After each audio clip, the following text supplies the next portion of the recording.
Praise the lord అండి. ప్రభువైన యేసుక్రీస్తు నామములో మీకు అందరికీ ఉదయకాలపు శుభాభివందనాలు తెలియజేస్తున్నాము. ప్రతి అరుణోదయం దేవాని ముఖ దర్శనంలో మరి ఒక మంచి మందిర ఆవరణంలో మొక్కల మధ్యలో మీతో మాట్లాడి దేవుడు కృపనిచ్చాడు.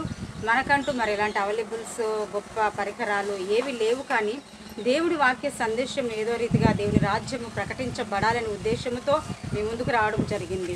గత 4 సంవత్సరాలుగా ప్రార్థిస్తున్నాం దేవుడి కోసం. ఏదో ఒకటి సోషల్ మీడియాలో కనీసం ఒక 3 నిమిషాలు, ఒక 5 నిమిషాలైన దేవుని రాజ్యవ్యాప్తిని ప్రకటించాలని, మనకు దేవుడిచ్చిన తలాంతును బట్టి ప్రకటించాలని ఆశపడుతున్నప్పుడు మరి ప్రార్థించగా దేవుడు నా రాజ్యం, నా నీతిని మొదట వెతకాలి, ప్రకటించాలని దేవుడు మాట్లాడు. కాబట్టి ఈ సందర్భాన్ని బట్టి మీ ముందుకు రావడం జరుగుతుంది. కాబట్టి మీరు వాక్యాన్ని వింటున్న మీరు మరి వాగ్దానము కాబట్టి ఖచ్చితంగా నేను పొందుకోవాలి, ప్రతిరోజు నేను చూడాలని ఆశతో ఉండండి.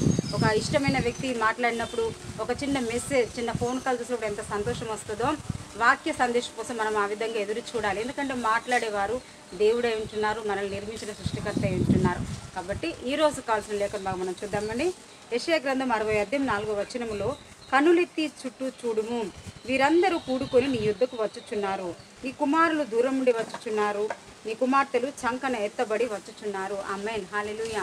చూడండి, ఎంత గొప్ప వాళ్ళైనా పిల్లలంటే కుమారుడు కుమార్తె అంటే ఎంతో ప్రేమ తల్లిదండ్రులకు ఉంటున్నది కదా. దేవుడు అందుకే చాలాసార్లు మరి వాక్యానుసారంగా తండ్రితో పోల్చుకున్నాడు, కుమారుతో పోల్చాడు. ఇక్కడ చూస్తే పరిశుద్ధ గ్రంథంలో మరి యాకోబు అనే భక్తుడు ఉంటాడు.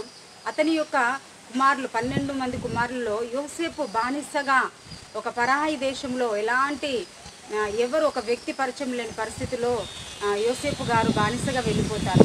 ఆ కుమారుని కోసం ఎదురు చూసి ఆ తల్లి కన్నులు క్షీణించిపోతాయి. అతని కన్ను మంద దృష్టి కూడా తయారవుతుంది అతని వయసును బట్టి. కానీ అలాంటి సందర్భంలో అతడు ఎదురు చూస్తున్నాడు. ఏమని అంటే, నా కుమారుని ఒకసారి చూస్తే బాగుండు, నా కుమారుని స్పర్శ, నా కుమారుని స్వరం నేను వింటే బాగుండని యాకోబు గారు ఎంతో ఆశపడగా, అద్భుతమైన దేవుడు అండి, కనులెత్తి చుట్టూ చూడమని చెప్తున్నాడు.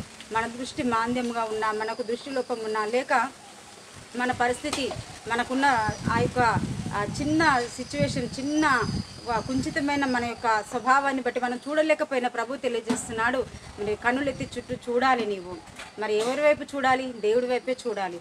అలాంటి సందర్భంలో మరి ప్రొటెక్షన్లో, సేఫ్టీ ప్లేస్లో మన పిల్లల్ని, మన కుమారులు, మన కుమార్తెని దేవుడు ఉంచుతా అని దేవుడు తెలియజేస్తాడు. నువ్వు ఎలాంటి పరిస్థితి గుండా వెళ్ళినా కూడా దేవుడు ఆ పరిస్థితిని నిన్ను తప్పించి నీ పిల్లల్ని సంరక్షిస్తాడు, కాపాడుతాడు.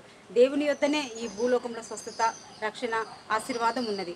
మరి యోసేపు గారిని ఒకానొక దినం యాకోబు గారు చూడగలిగాడండి. దేవుని కృపను బట్టి చూసి, ఇక నేను చనిపోయినా పర్వాలేదు, నా కుమారుని నేను చూశాను అని యాకోబు గారు దేవుడితో చెప్పుకున్నాడు. ఈ రోజున నీవు కన్నులెత్తి చూడాలా. అబ్రహాముతో కూడా దేవుడు అదే తెలియజేశాడు. ఏమని అంటే, నీవు తూర్పు, పడమర, ఉత్తర, దక్షిణ, నలుదిశలా చూడు, ఇదంతా నేను నీకు ఇస్తానని చెప్పాడు. అబ్రహాం ఎప్పుడు కోరుకోలేదు ఇది కావాలి, నాకు అది కావాలని. లోతు కోరుకున్నాడు, కానీ అబ్రహాం కోరుకోలేదు. కోరుకొనకున్నా అబ్రహాంని ఎంతగా దీవించాడు దేవుడు. ఈరోజు నిన్ను, నీ కుమారుల్ని, నీ కుమార్తెలను, నీ సమస్తమును దేవుడు ఆశీర్వదించి ఈ వాగ్దానంతో బలపరచును గాక. ఆమేన్. ప్రార్థన చేసుకుందామండి. మహోన్నతుడ, సర్వశక్తి గల ప్రభువా, ఎంతమంది బిడ్డలైతే నమ్ముచున్నారు నాయన, ఈ యొక్క ఉదయకాల సమయంలో యెషయా గ్రంథం 60:4 కనులెత్తి చుట్టూ చూడుము, వీరందరూ కూడుకొని నీ యొద్దకే వచ్చుచున్నారు. ఒకప్పుడు నేను ఒంటరిని, నాకేమీ లేదు, ఏ పరిస్థితిలో నేను ఎవరికి పనికిరాను, కొరగాను అనుకున్న వారికి కూడా నీవు నీ యొక్క మహిమ ద్వారా, యెహోవా మహిమ ద్వారా అనేకులను ఆకర్షించే దేవుడవై ఉంటున్నావు, ఆశీర్వదించే దేవుడవై ఉంటున్నావు.